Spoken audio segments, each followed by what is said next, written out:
दिल्ली के मुखर्जी नगर की एक सर्द सुबह थी। कोहरे में लिपटी गलियां, चाय की दुकानों से उठती भाप और सड़कों पर दौड़ते छात्र। हर ओर प्रतियोगी परीक्षाओं की तैयारी का माहौल था। इसी माहौल के बीच एक चाय की दुकान के ठीक सामने बैठा था एक आदमी। 60 पार की उम्र, सफेद बाल, हल्के चश्मे और एक छोटा सा सफेद बोर्ड जिस पर लिखा था, मुफ्त पढ़ाई सिर्फ गंभीर विद्यार्थियों के लिए। लोग हंसते, कुछ नजरअंदाज करते, लेकिन दिन ढलते ढलते 3-4 बच्चे वहां बैठ जाते। वह व्यक्ति उन्हें इतिहास, संविधान और नैतिकता पढ़ाता था, इसी समर्पण से जैसे कोई आईएएस क्लास में पढ़ा रहा हो। उसका नाम था प्रोफेसर दयाराम सेन। दयाराम सेन कभी दिल्ली यूनिवर्सिटी में इतिहास के लेक्चरर थे। विद्वान, अनुशासन प्रिय और समाज के लिए समर्पित। लेकिन जीवन ने एक क्रूर मोड़ लिया जब उनकी पत्नी का कैंसर से निधन हुआ और बेटे ने विदेश जाकर सारे रिश्ते तोड़ दिए।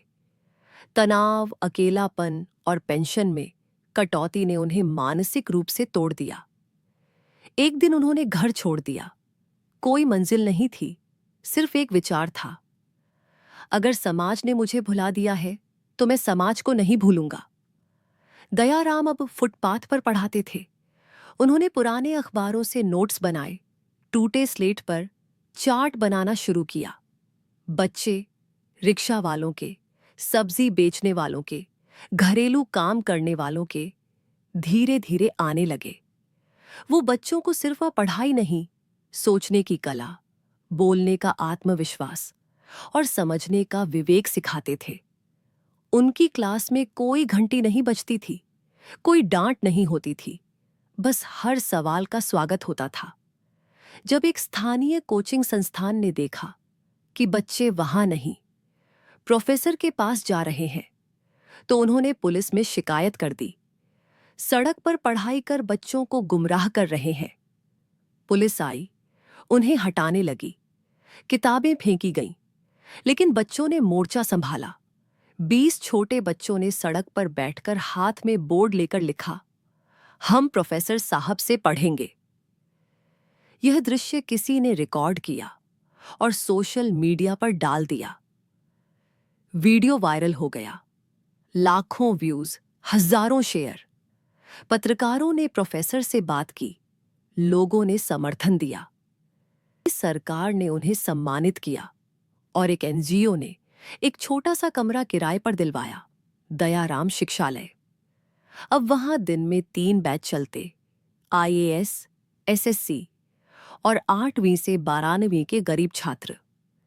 प्रोफेसर की नजरों में कोई छोटा नहीं होता था। 3 साल में उनके पढ़ाए गए 20 छात्रों ने सरकारी परीक्षाएं पास की। 5 ने बैंक में नौकरी पाई, 3 पुलिस में और एक छात्रा, नीलू, डिप्टी कलेक्टर बनी। नीलू वही थी जो कभी सब्जी बेचने वाले की बेटी थी, जिसे समाज ने कहा था, तू अफसर नहीं बन सकती। लेकिन प्रोफेसर ने उसे कहा था, अफसर बनने के लिए खानदान नहीं, जिद चाहिए। एक दिन दयाराम की तबीयत बिगड़ गई। उन्हें अस्पताल ले जाया गया। डॉक्टर ने कहा, उन्हें आराम की जरूरत है, कोई तनाव नहीं।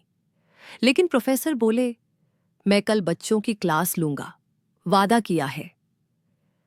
अगली सुबह उन्होंने बच्चों को बुलाया, इतिहास का आखिरी चैप्टर पढ़ाया और कहा, इतिहास सिर्फ किताबों में मत पढ़ो, उसे अपने कर्मों से रचो। उस रात वो नींद में ही चिरनिद्रा में चले गए। दयाराम के अंतिम संस्कार में कोई रिश्तेदार नहीं था, लेकिन 300 छात्र थे जिनकी आंखों में आंसू थे और सीने में वादा।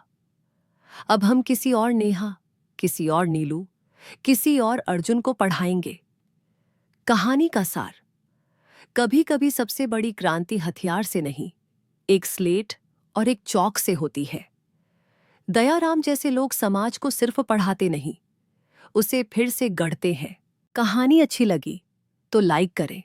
ऐसी और कहानियों के लिए चैनल को सब्सक्राइब करें।